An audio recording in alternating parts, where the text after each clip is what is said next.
But here's the catch.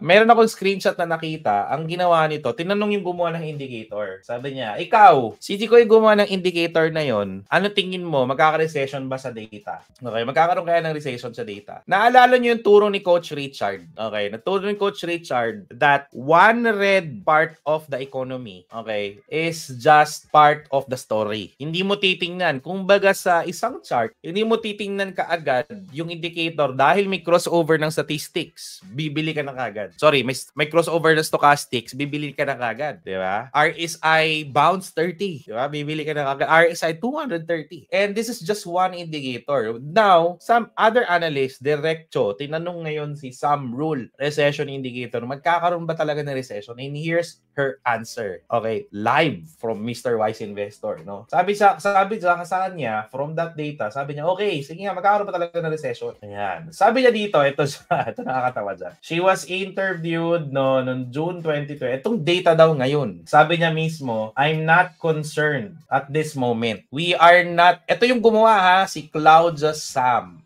Siya yung gumawa ng indicator na yun. Okay? No one should be panic mode today. Yan. Diba? Okay? And then some noted that this unemployment rate is caused by having too many immigrants.